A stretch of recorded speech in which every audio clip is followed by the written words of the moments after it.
Halo teman-teman, kembali lagi berjumpa di kelas Aljabar Linear Elementer.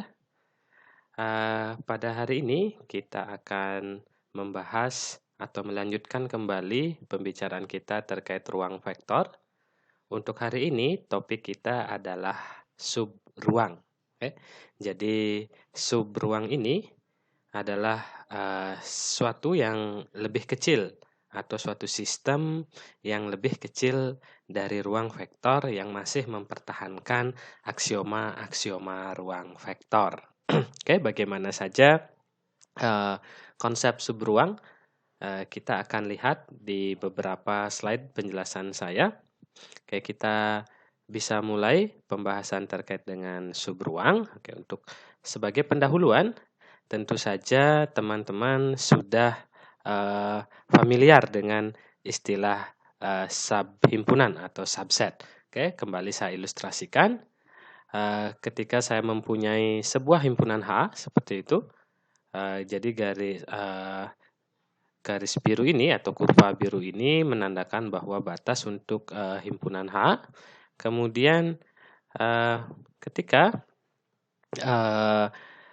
kita ingin mencari subset atau subhimpunannya, tiada lain adalah suatu bagian dari himpunan A, yaitu semua anggota himpunan A itu merupakan anggota dari ataupun semua anggota himpunan dari subhimpunan H ini merupakan anggota dari himpunan H. Jadi subhimpunan konsepnya adalah suatu himpunan yang lebih kecil daripada himpunan itu sendiri. Oke. Dari sini kita bisa lihat untuk konsep subhimpunan sendiri belum dilengkapi dengan operasi.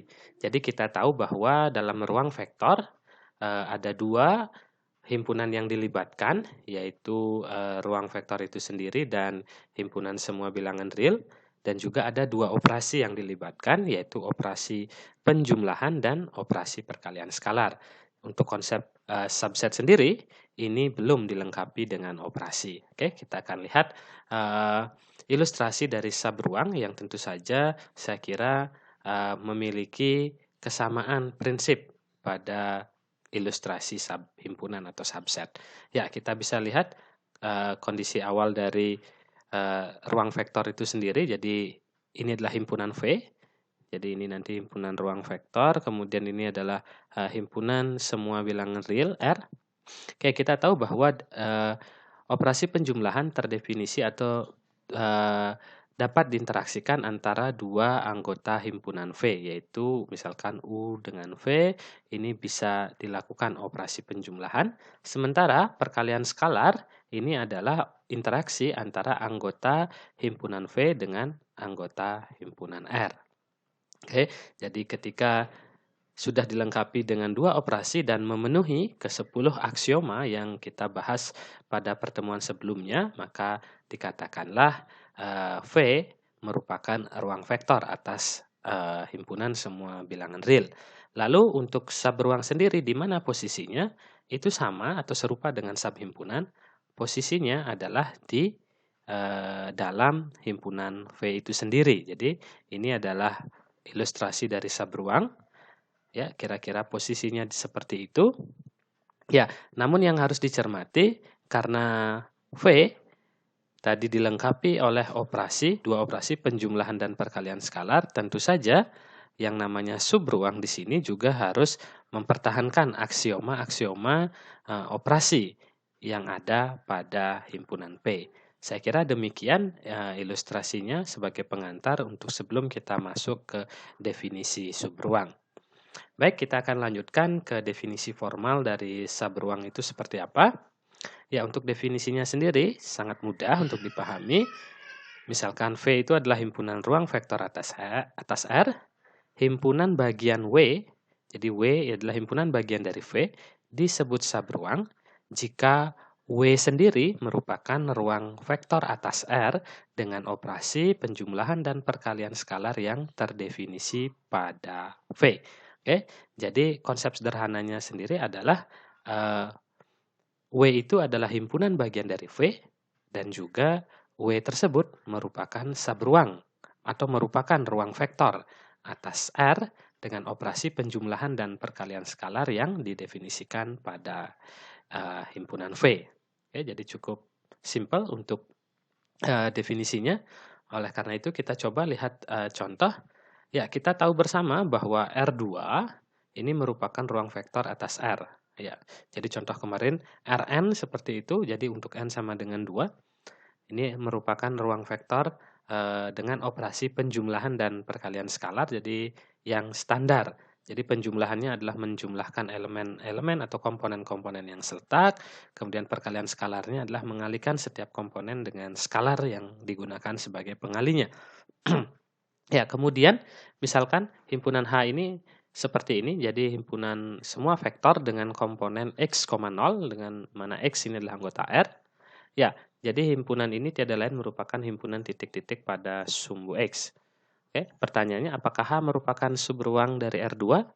Ya, tentu saja kita akan lihat berdasarkan definisi.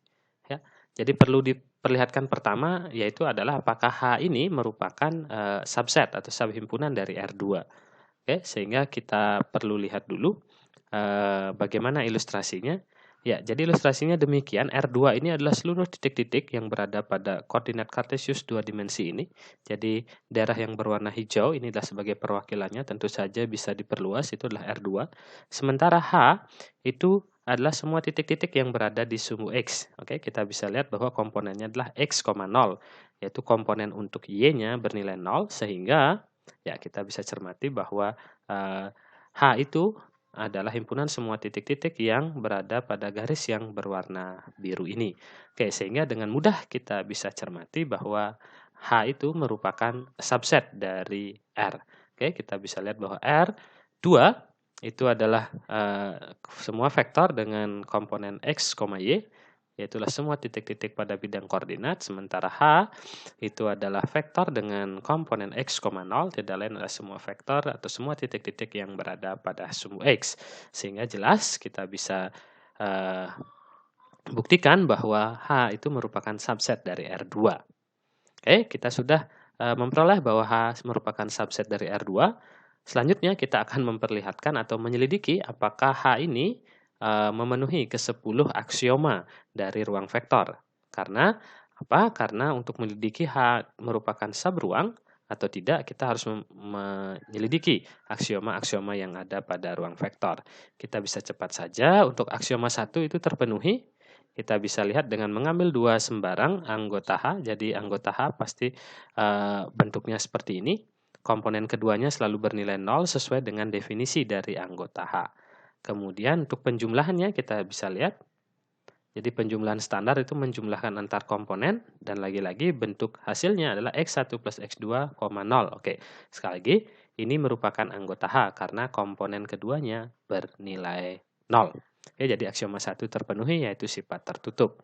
Oke, untuk aksioma 2, untuk komutatifnya, ya saya kira mudah untuk dilihat.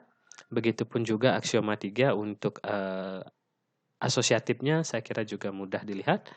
Itu terpenuhi, aksioma 2 dan aksioma 3 terpenuhi. Untuk aksioma 4 kita perlu lihat apakah elemen identitas terhadap penjumlahan ada di H. Ya, kita tahu 0,0. Ya, sekali lagi ini merupakan anggota H, jadi syarat anggota H itu cukup komponen keduanya bernilai 0 dan komponen pertamanya ya adalah merupakan anggota-anggota dari himpunan semua bilangan real. Jadi 0,0 ini pasti merupakan anggota H. Ya, ketika dijumlahkan ya jadi 0,0 ini sendiri merupakan identitas terhadap penjumlahan. Oke, sementara aksioma yang kelima, ya untuk setiap X 1,0 elemen H maka bisa dipastikan inverse-nya adalah berbentuk min X1, 0. Oke, dan ini juga merupakan anggota A karena sekali lagi komponen keduanya bernilai 0. Oke, untuk aksioma ke-6, apakah tertutup terhadap perkalian skalar? Kita bisa lihat perkalian skalarnya untuk sembarang K, elemen R, dan sembarang X 1,0 anggota H. Kita bisa lihat definisinya, perkalian skalar itu adalah mengalikan dengan skalar setiap komponennya, ya sehingga hasil kalinya akan berbentuk K X1, K kali 0. Oke, sekali lagi hasilnya adalah komponen keduanya tetap bernilai 0 sehingga merupakan anggota H. Jadi aksioma 6 juga terpenuhi. Untuk aksioma 7 saya kira bisa dengan mudah kalian mengerti untuk distributifnya. terpenuhi juga, begitupun juga aksioma 8 distributif tipe 2, aksioma 9 ini juga dapat dengan mudah saya kira kalian untuk pahami, dan juga aksioma 10. Ya, sehingga himpunan H ternyata memenuhi 10 aksioma yang ada dalam ruang vektor. Sehingga himpunan H ini merupakan subruang dari R2. Tentu saja kalau kita membuktikan ke-10 aksioma ini, tentu saja kita akan sedikit mengalami kesulitan, terlebih lagi tidak begitu efisien. Sehingga untuk menyelidiki suatu himpunan merupakan subruang atau tidak, sekiranya perlu suatu sifat yang bisa kita gunakan untuk menyelidiki, sehingga tidak ke-10 aksioma ini kita gunakan untuk menyelidiki suatu himpunan merupakan subruang atau tidak. Oke, jadi untuk pembahasan berikutnya kita akan membahas terkait dengan teorema subruang, yang mana kita bisa gunakan untuk menyelidiki suatu himpunan merupakan subruang atau tidak dengan tidak menyelidiki ke-10 aksioma pada ruang vektor. Oke, jadi untuk teorema subruang sendiri berbunyi seperti ini, diberikan V merupakan ruang vektor atas R, himpunan W subset dari V merupakan subruang jika dan hanya jika himpunan W tersebut tertutup terhadap operasi penjumlahan dan terhadap perkalian skalar. Oke, yaitu untuk yang pertama ini adalah ketertutupan terhadap penjumlahan, dan yang kedua ini adalah ketertutupan terhadap perkalian skalar. Tiada lain dalam aksioma ruang vektor, untuk 1 merupakan aksioma 1 dan untuk 2 merupakan aksioma 6. Oke, jadi dalam teorema ini dijelaskan bahwa untuk menyelidiki suatu himpunan merupakan subruang atau tidak, cukup diselidiki 2 aksioma saja, yaitu aksioma 1 dan aksioma 6. Ketika keduanya memenuhi, berarti himpunan tersebut merupakan subruang, tapi ketika salah satunya tidak dipenuhi, maka himpunan tersebut bukan merupakan suatu subruang. Oke, jadi untuk bukti teorema ini kita akan bahas di akhir pembahasan. Kita akan membahas contoh-contohnya terlebih dahulu bagaimana menggunakan teorema subruang ini. Oke, untuk contoh 2, kita bisa peroleh bahwa jika V merupakan ruang vektor atas R, maka V paling tidak mempunyai 2 subruang, yaitu himpunan yang terdiri dari vektor 0 saja dan himpunan V itu sendiri. Ya, kedua subruang di atas ini disebut sebagai subruang yang trivial dari sembarang ruang vektor atas R. Jadi bagaimanapun bentuk himpunan ruang vektornya bisa dipastikan paling tidak ada 2 subruang. Yaitu subruang yang pertama adalah subruang yang hanya memuat vektor 0 dan subruang kedua adalah vektor yang memuat semua anggota dari ruang vektor tersebut. Oke, untuk contoh berikutnya kita akan lihat. Ya, ini adalah R3, kita juga tahu bahwa R3 merupakan subruang atas R dengan operasi penjumlahan dan perkalian skalar yang standar. Selanjutnya, kita coba lihat himpunan W. Ini adalah himpunan yang berbentuk X, Y, Z dengan syarat X-nya lebih dari 0, Y-nya lebih dari 0, dan Z-nya lebih dari 0. Oke, kalau kita lihat dalam ruang dimensi 3, ini tiada lain adalah titik-titik yang terletak pada oktan pertama. Oke. Jadi jelas bahwa W ini juga merupakan subset dari R3. Oke, kita coba lihat sifat 1. Kita ambil 2 sembarang anggota himpunan W. Ya, X1, Y1, Z1, X2, Y2, Z2. Ini artinya bahwa X1, Y1, Z1, X2, Y2, Z2 semuanya lebih dari 0 berdasarkan keanggotaan ataupun syarat keanggotaan dari himpunan W. Lalu kita coba jumlahkan. Jadi kita jumlahkan elemen pertama dan elemen kedua dari W berdasarkan definisi penjumlahan yang standar, berarti penjumlahan antar elemen. Ya, karena X1 dan X2 ini lebih dari 0, maka X1 plus X2 pasti lebih dari 0. Y1 dan Y2 lebih dari 0, maka Y1 plus Y2 juga pasti lebih dari 0. Begitu pula untuk Z1 plus Z2 pasti lebih dari 0. Oleh karena itu, jumlahannya, setiap komponennya ternyata semua lebih dari 0, sehingga merupakan anggota dari W. Oke, sehingga sifat 1 terpenuhi. Oke, untuk sifat 2 ternyata tidak terpenuhi. Ya, ambil sembarang X1, Y1, Z1 elemen W, yaitu berarti X1, Y1 lebih dari 0, dan kita bisa memilih min 1 anggota R. Sehingga kalau kita kalikan, ini hasilnya akan menjadi negatif X1, negatif X2, negatif X1, negatif Y1, negatif Z1 ini bukan anggota dari W. Kenapa? Ya, karena min X1 itu kurang dari 0, negatif Y1 juga kurang dari 0, dan negatif Z1 itu juga kurang dari 0. Ya, sehingga sifat yang kedua, jadi atau sifat ketertutupan terhadap perkalian skalar tidak dipenuhi oleh himpunan W. Sehingga dalam contoh 3, himpunan W bukan merupakan subruang. Oke, untuk contoh subruang yang lainnya kita bisa lihat contoh 4 misalkan. Jadi ini contoh yang sedikit abstrak, kita coba pahami pelan-pelan, diketahui himpunan P merupakan subruang atas R, dan kemudian misalkan V1, V2, sampai Vn, itu adalah anggota V. Ya, dari V1, V2, Vn ini kita akan membentuk himpunan H dengan definisi seperti ini. Jadi himpunan H ini berbentuk K1 kali V1 ditambah K2 V2 ini adalah perkalian skalar antara K1 dan V1. Jadi definisi penjumlahan dan perkalian skalar pada P tidak didefinisikan secara eksplisit, tapi kita bisa lihat bahwa plus ini menandakan bahwa penjumlahan pada himpunan V, dan K1 V1, K2 V2 sampai Kn Vn ini merupakan perkalian skalar pada V. Dengan tentu saja K1, K2 sampai Kn ini adalah anggota R. Ya, nanti kita akan bahas di subbab berikutnya bahwa bentuk ini itu merupakan bentuk kombinasi linier dari anggota-anggota V. Oke, lalu pertanyaannya apakah himpunan H yang berbentuk demikian ini merupakan subruang dari V? Oke, saya kira jelas bahwa H ini adalah subset dari, ini maksudnya adalah subset dari V, bukan subset dari R. Kenapa? Karena sekali lagi V merupakan ruang vektor, jelas bahwa K1 kali V1 ini adalah anggota V, karena tertutup terhadap perkalian skalar. K2 V2 juga anggota V, sampai Kn Vn juga anggota V.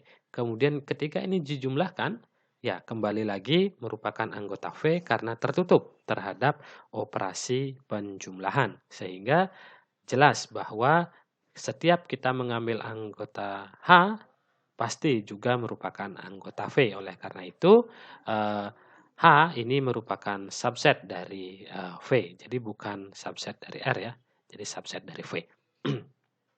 Kemudian kita lihat apakah sifat 1 terpenuhi ya. Ternyata sifat 1 terpenuhi. Misalkan kita ambil vektor X dan vektor Y di H. Nah, ini artinya apa? Ini artinya adalah X ini akan berbentuk A1V1 ditambah A2V2 ditambah ANVN sesuai dengan definisi dari himpunan H, yaitu dengan A1, A2 sampai AN itu adalah anggota R. Y pun juga berbentuk kombinasi linear dari V1 sampai Vn, yaitu berbentuk B1V1, B2V2 ditambah sampai seterusnya Bn Vn, dengan B1 sampai Bn itu adalah anggota R. Lalu kita jumlahkan X plus Y, berarti kita menjumlahkan ini, ya karena sekali lagi bersifat komutatif, asosiatif, dan distributif, ya ini kita bisa dapatkan akhirnya seperti ini. Jadi hasil akhirnya adalah A1B1 kali V1, A2B2 kali V2, ditambah dan seterusnya, sampai ditambah dengan AN plus BN kali VN. Ya tentu saja ini merupakan anggota dari H, karena bentuknya adalah bentuk kombinasi linear dari V1, V2, dan seterusnya sampai Vn.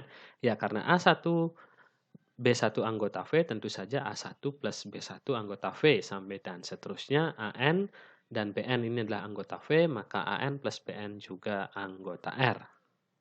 Oke, sehingga ini bisa merupakan anggota dari H. Sehingga sifat 1 terpenuhi, yaitu tertutup terhadap penjumlahan. Oke, bagaimana dengan sifat 2? Sifat 2 juga terpenuhi. Kita bisa mencobanya dengan mengambil sembarang K anggota R dan X anggota H. Oke, untuk X anggota H, ini artinya seperti ini, sama dengan yang di atas. Kemudian ketika kita kalikan, oke, Jadi kita kalikan, kemudian hasilnya ini jelas juga merupakan anggota H. Karena sekali lagi, K kali A1 dengan K anggota R, A1 anggota R, jelaslah K kali A1 juga anggota R. Begitu juga ini pasti merupakan anggota R, dan yang terakhir juga pasti merupakan anggota R. Ya, sehingga K kali X itu merupakan anggota H. Sehingga sifat 2 bisa terpenuhi, yang kesimpulannya adalah bahwa himpunan H merupakan subruang dari himpunan V. Oke, itu beberapa contoh untuk subruang, mudah-mudahan dapat dipahami dengan baik. Oke, untuk berikutnya kita akan coba lihat teorema-teorema yang berlaku di ruang vektor. Nanti sekiranya teorema ini yang kita akan gunakan untuk membantu pembuktian kita untuk terkait dengan teorema subruang. Oke, jika diketahui himpunan V merupakan ruang vektor atas R, U merupakan sembarang anggota V, dan K merupakan sembarang skalar R, ya ada 3 sifat yang berlaku bahwa 0, nolnya R, kali U sama dengan vektor 0. Jadi bedakan antara 0 yang tercetak tebal dan 0 yang tercetak tebal dan 0 yang tidak tercetak tebal. 0 yang tercetak tebal itu adalah anggota V, sementara 0 yang tidak tercetak tebal itu adalah anggota R. Oke, kemudian yang kedua, K kali vektor 0 itu sama dengan vektor 0. Dan nomor 3, negatif U, yaitu sama saja dengan negatif 1. Negatif 1 itulah anggota R dikalikan dengan vektor U. Oke, kita akan coba lihat untuk buktinya. Untuk yang pertama, ya kita 0 kali U sama dengan 0 tambah 0 kali U. Ya, 0 ini ya dengan sifat 0. 0 tambah 0 itu sama dengan 0. Ini adalah sifat bilangan 0, saya kira. Kemudian untuk ini sendiri, karena U merupakan anggota V dan V merupakan ruang vektor, sehingga berlaku sifat distributif di sini, sehingga kita dapatkan 0U ditambah dengan 0U untuk ruas kiri tetap. Oke, jadi sifat distributif tipe 2. Kemudian untuk yang ini, keduanya, ini adalah masing-masing merupakan anggota V, sehingga masing-masing mempunyai inverse terhadap penjumlahan. Ya, saya sebutkan inverse-nya ini, negatif 0U. Oke, kedua ruas ditambahkan dengan negatif 0U, jadi elemen inverse, sehingga untuk ruas kiri akan menjadi 0, ya 0 vektor, dan ruas kanan ya tinggal 0U, sehingga terbukti sudah sifat 1 ini. Oke, jadi cukup sederhana pembuktiannya untuk sifat 1. Oke, sementara untuk sifat 3 kita coba bagaimana membuktikan negatif U sama dengan min 1 kali U. Ya, kita akan mulai dari sifat inverse, yaitu bahwa U adalah sembarang anggota V, berarti akan ada negatif U yang merupakan inverse dari U, sehingga negatif U tambah U sama dengan 0. Ini adalah sifat inverse pada ruang vektor atau aksioma 5. Kemudian kita tahu bahwa U dengan menggunakan aksioma 10, bahwa U itu adalah sama dengan 1 kali U. Ya. Jadi aksioma 10 di ruang vektor dapat kita lihat bahwa 1 kali U sama dengan U untuk setiap U anggota V. Kemudian, ya kita bisa menambahkan kedua ruas dengan negatif 1 kali U. Ya. Jadi kedua ruas kita tambahkan. Oke. Dan kemudian apa yang bisa kita dapatkan? Jadi untuk dua suku ini, ya, jadi bisa berlaku sifat distributif tipe 2. Jadi ini kita bisa buat jadi 1 demikian. Sementara yang kanan ini 0 ditambah dengan negatif 1 kali U sama dengan negatif 1 kali U, karena 0 sendiri adalah elemen identitas pada ruang vektor. Ya, jadi dengan aksioma 8 dan juga aksioma 4 ini bisa berlaku demikian. Oke, lalu kemudian ini hasilnya adalah 1 tambah min 1 tiada lain itu adalah 0. Jadi negatif U tambah 0U sama dengan negatif 1 kali U. Sementara 0U itu sendiri berdasarkan sifat 1, 0 kali U hasilnya adalah vektor 0. Ya, jadi min U tambah vektor 0. Vektor 0 itu adalah identitas sehingga menghasilkan negatif U. Jadi kita dapatkan negatif U sama dengan negatif 1 kali U. Sehingga teorema 3 atau sifat yang ketiga bisa terbukti. Oke. Ya, untuk sifat 2 silahkan nanti bisa dikerjakan sebagai latihan. Oke, lalu kita sampai pada pembahasan terakhir, yaitu bagaimana membuktikan teorema subruang. Oke, teorema subruang kembali saya tuliskan jika V merupakan ruang vektor atas R, kemudian W subset dari V merupakan subruang jika dan hanya jika eee, W itu tertutup terhadap operasi penjumlahan dan perkalian skalar. Oke, jadi karena jika dan hanya jika berarti pembuktian ini akan terjadi dua arah ke kanan maupun arah ke kiri. Untuk arah ke kanan, jadi untuk arah ke kanan berarti apa? Berarti jika W ini merupakan subruang, maka W tertutup terhadap operasi penjumlahan dan perkalian skalar. Oke, saya kira ini sangat jelas sekali karena apa? Kalau W merupakan subruang, berarti apa? Berarti W memenuhi ke-10 aksioma ruang vektor. Ya, salah satunya atau salah duanya adalah aksioma 1 dan aksioma 6, sehingga sangat jelas terbukti memenuhi kedua aksioma ini. Oke, namun sebaliknya, artinya jika W hanya memenuhi dua aksioma, yaitu aksioma 1 dan aksioma 6, apakah W ini merupakan subruang dari V? Ini yang perlu kita buktikan. Oke, jadi untuk membuktikan ke arah kiri, maka kita harus membuktikan W merupakan ruang vektor atas R, yaitu memenuhi aksioma 1 dan aksioma 10. Dengan dipenuhinya aksioma 1 dan aksioma 6. Jadi kita menunjukkan ada 8 aksioma yang harus terpenuhi oleh himpunan W. Oke, namun kita akan bisa dipermudah. Kita tahu bahwa aksioma 2 komutatif, aksioma 3 asosiatif, aksioma 7 distributif tipe 1, aksioma 8 distributif tipe 2, kemudian aksioma 9 asosiatif skalar dan vektor, dan aksioma 10 identitas skalar itu otomatis terpenuhi karena sifat-sifat tersebut langsung dapat diturunkan dari himpunan V. Jadi maksudnya begini, misalkan saya ambil aksioma 2 itu adalah komutatif. Jadi di dalam himpunan V, semua elemen-elemennya bersifat komutatif terhadap operasi penjumlahan. Ini juga akan berlaku otomatis untuk semua elemen yang ada di himpunan W. Karena himpunan W itu memuat semua atau dalam semua anggota himpunan W itu merupakan anggota himpunan V. Jadi di dalam W, himpun-himpunan ataupun elemen-elemen yang ada di dalam W pasti akan memenuhi sifat komutatif terhadap penjumlahan. Jadi itu yang dimaksud sifat-sifat yang langsung diturunkan dari himpunan V. Oke, sehingga dari sini kita sudah melihat bahwa ada 1, 2, 3, 4, 5, 6. Sudah ada 6 yang bisa kita buktikan secara langsung. Dan juga tambahannya yang diketahui ada 2, jadi sudah ada 8. Maka kita hanya tinggal membuktikan 2 aksioma lagi, yaitu aksioma 4 dan aksioma 5. Jadi kita akan perlihatkan bahwa aksioma 4 terpenuhi, yaitu apa? Yaitu adalah elemen identitas itu ada di W, dan kemudian setiap elemen W memiliki inverse terhadap penjumlahan di W, yaitu aksioma 5. Kita lihat untuk aksioma 4, oke, jadi diketahui bahwa ini adalah diketahui K anggota R, dan untuk setiap K anggota R dan W anggota W berlaku KW elemen W, artinya diketahui sifat 2 atau aksioma 6 terpenuhi.